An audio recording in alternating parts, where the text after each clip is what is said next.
Beberapa waktu lalu, ada sebuah video FYP TikTok seorang wanita yang menceritakan bahwa dia baru saja resign dari tempat kerjanya sehari setelah ia bekerja. Jadi ceritanya tuh gue masih fresh grad, jadi gue nggak tahu tuh kalau dunia agensi itu gimana gitu ya. Emang setiap hari Minggu pun masih dichatin, ini kok belum. Nah jadi gue akhirnya resign tuh, si paling nggak butuh duit tuh gue kayak mikir gue butuh kesehatan mental gitu. Di video tersebut, dia menjelaskan bahwa dia adalah seorang fresh graduate yang baru saja diterima kerja untuk pertama kalinya. Tapi kok bisa ya, baru pertama kali kerja, besoknya udah mau resign? Gue nungguin sampai jam 6 kok. Gue ngeliat kayak, kok kagak ada yang pulang nih. Gue liat-liat nih, pada masih rame membuat video-video konten. Udah tuh, akhirnya pulang duluan gitu. Jam 8 kayak gue pulang. Lo tahu jam 10 malam apa jam 11 malam tuh? Guys, ayo kita meeting. Bentar. Jam 10 apa jam 11 malam? Shock nggak gue sebagai fresh graduate? Shock dong. Kalau kita baca komentar-komentar yang ada di videonya, kebanyakan itu anak muda. Coba kita asumsikan mereka kelahiran 1997 sampai dengan 2012 atau yang kita kenal dengan sebutan Gen Z. Gen Z have been labeled the hardest generation to work with. I hope you realize that living in poverty and being homeless is a lot harder when you don't have a job. Gen Z adalah mereka yang lahir di tahun 1997 sampai dengan tahun 2012. Per hari ini, tercatat ada 7,2 juta jiwa pengangguran di Indonesia. Bahkan, jumlah pengangguran di Indonesia melebihi angka dari populasi penduduk di Singapura, yaitu 6 juta jiwa. Kebayang nggak berapa banyak pengangguran yang ada di Indonesia saat ini? Walaupun pengangguran saat ini ya mungkin nggak didominasi oleh anak muda, tapi ya tentunya kan anak muda menjadi populasi yang paling banyak saat ini di Indonesia. Oke, let's say ini adalah tren. Tapi gimana sih impact-nya? Mengapa sih Gen Z itu sering melakukan budaya pindah kerja? Bahkan belum sehari udah buru-buru pengen resign. Mari kita cari tahu.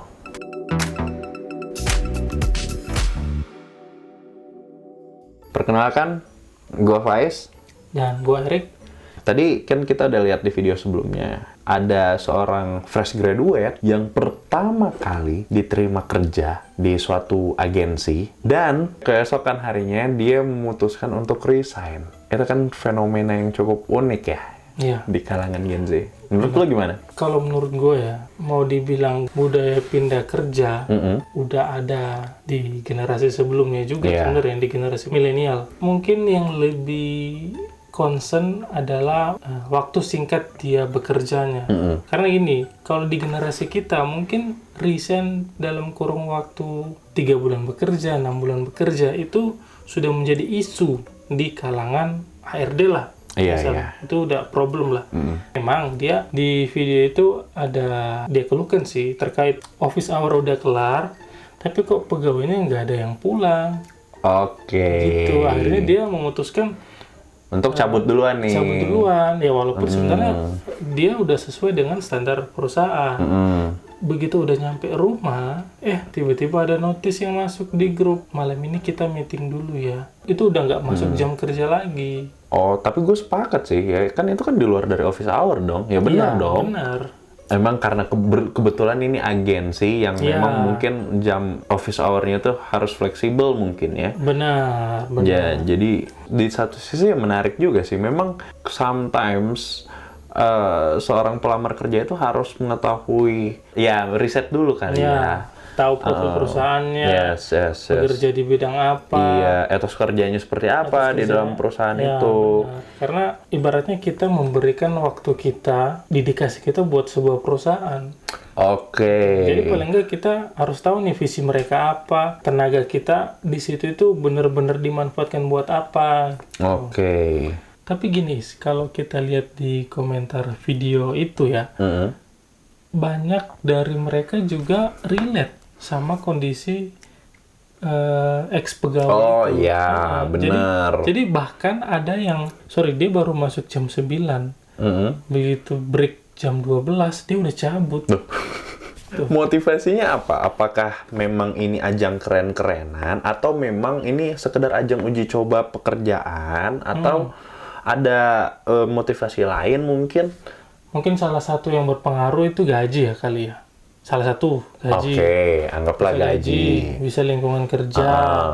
Biasa gini nih, ada pegawai yang ingin masuk tapi dia ingin pengakuan. Oke. Dirinya. Entah itu sama teman-temannya, sama rekan kerjanya. Nah itu dia nggak merasa terakui. Kalau menurut gue sih kayaknya lebih ke pengakuan, pengen pengakuan sama temen-temennya kali ya. Bisa jadi. Bisa jadi ya. Soalnya kan kalau misalnya lihat fenomenanya, oke lah, misal gaji.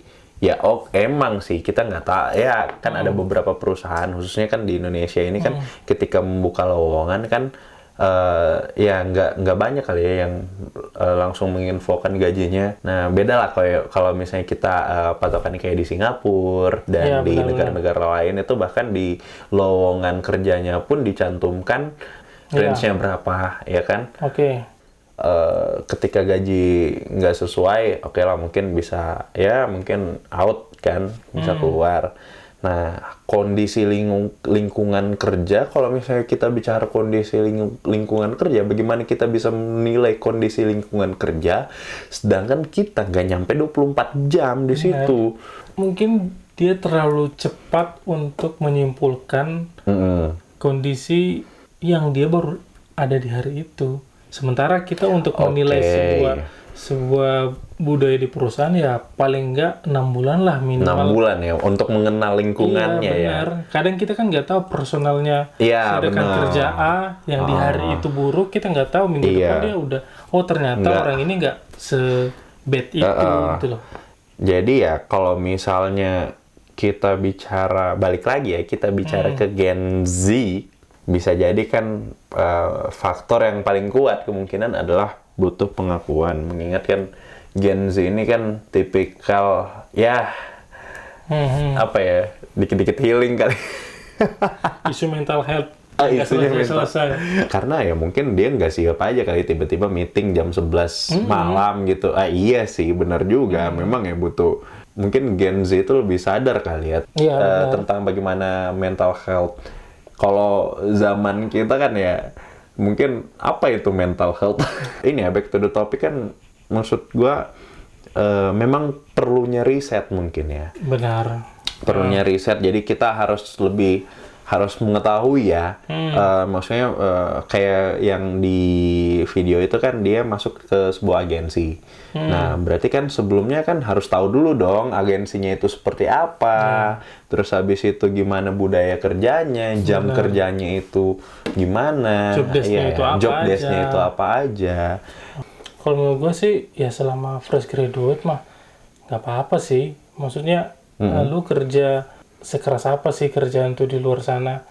Lebih keras orang yang susah cari kerja nggak sih? Maksudnya, iya sih, karena kan per hari ini kan 7,2 juta loh. Iya, jumlah itu lebih besar daripada populasi yang ada di Singapura.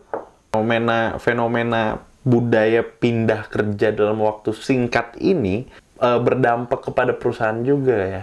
Iya, bener. Karena gini, perusahaan yang melakukan seleksi dan rekrutmen itu nggak sedikit uang yang dikeluarin, Proses seleksi dan rekrutmen itu memang kan membutuhkan waktu yang panjang dan biaya yang besar. Ya iya sih, make sense ya kalau misalnya perusahaan mungkin bisa dibilang rugi ya.